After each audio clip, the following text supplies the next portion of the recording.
Assalamualaikum warahmatullahi wabarakatuh. Jumpa lagi dengan saya Mas Yunas. Di video kali ini saya ingin berbagi cerita tentang pengalaman saya selama pakai AC SAP AHA A5 UCY. Ada beberapa hal yang saya senang dan ada beberapa hal yang saya tidak senang, teman-teman. Apa aja itu? Simak terus.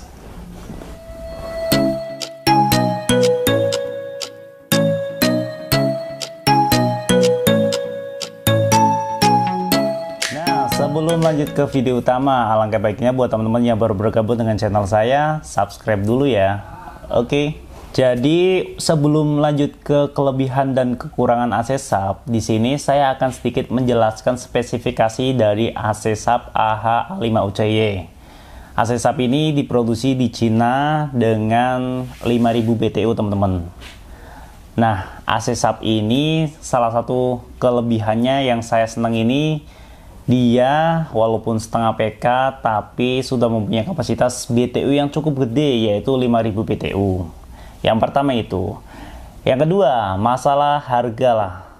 Harga ini menurut saya relatif terjangkau, teman-teman. Untuk AC SAP ini dibanderol mulai harga sekitar 2,5 sampai 2,9 jutaan.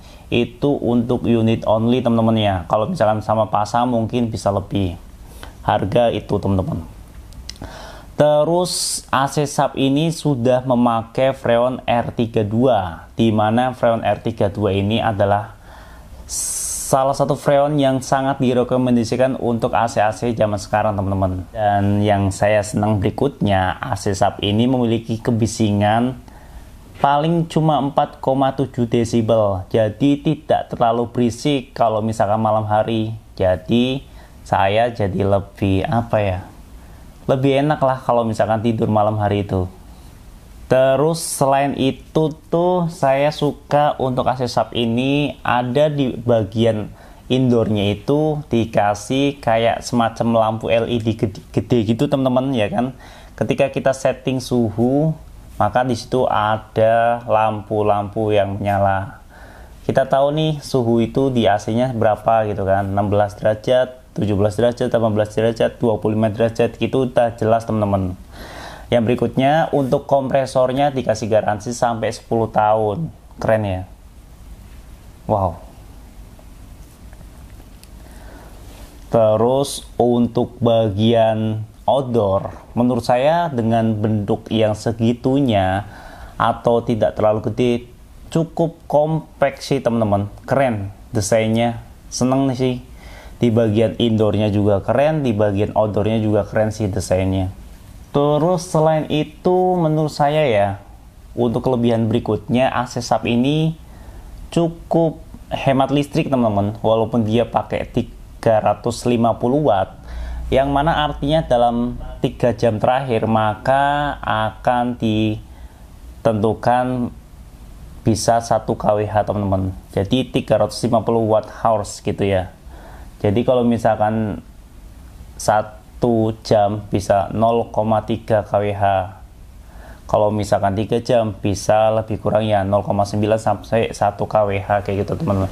Ini cukup irit sih, karena saya pribadi sih setiap isi listrik mungkin bisa 500.000 itu untuk 1,5 bulan, teman-teman. Artinya dalam 1 bulan saya isi listrik berarti lebih kurang sekitar 350 watt. Tapi keseluruhan rumah ya, bukan artinya hanya untuk AC aja. Keseluruhan rumah, di sini rumah ukuran kecil sih, tidak terlalu gede, ya paling 1300 watt, di mana ada ya kulkas 2 pintu, magicom ya kan, terus mesin cuci, TV, lampu LED banyak, sanyo, dan juga ada AC.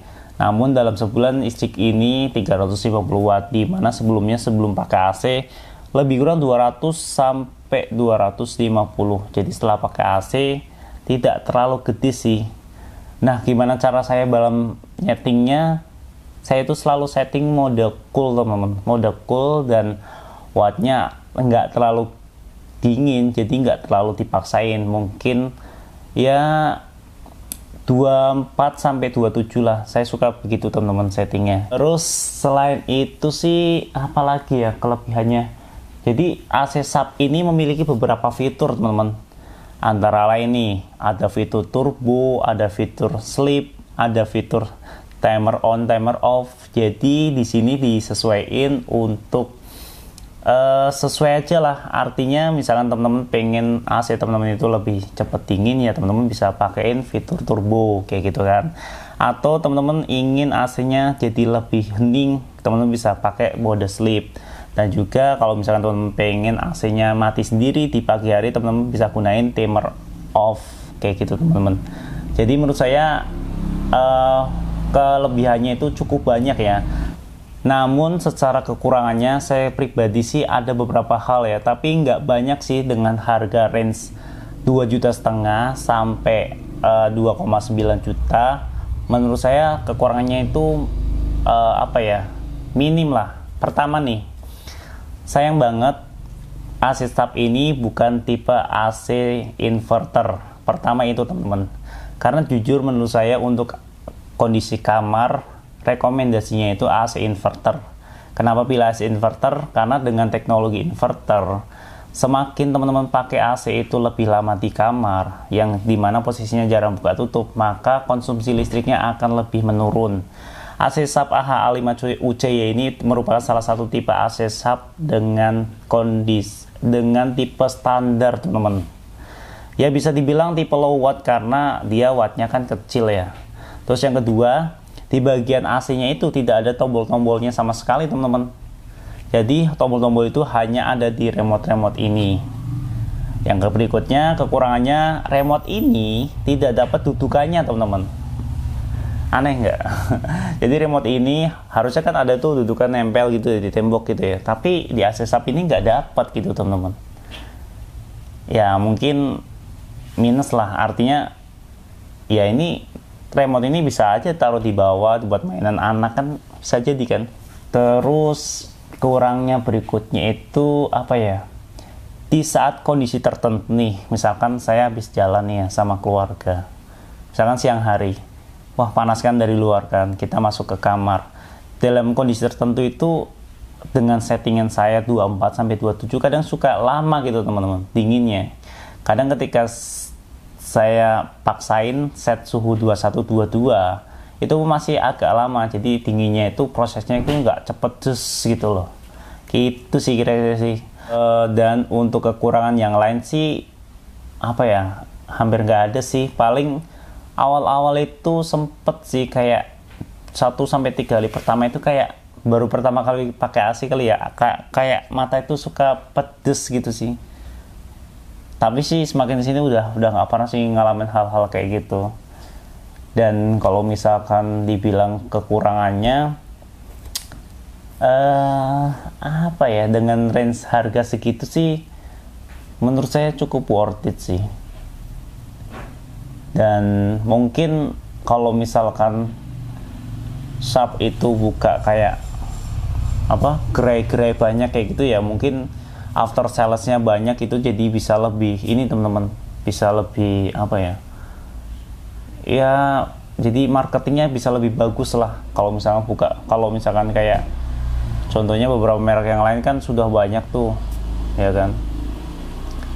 Kira-kira seperti itu teman-teman. Dan menurut saya kesimpulannya sih AC sub ini worth it sih buat teman-teman yang punya budget di bawah 3 juta. Bisa lirik lah AC sub ini, AC sub AHA5 UCY. Saya pakai AC sub ini teman-teman. Kira-kira seperti itu ya untuk plus minusnya. Dan ini pendapat opini saya pribadi. Jika teman-teman punya pendapat lain, silakan tulis di kolom komentar. Kita diskusi bareng-bareng teman-teman. Gitu teman-teman. Oke. Terima kasih sudah menonton video ini sampai akhir. Wassalamualaikum warahmatullahi wabarakatuh.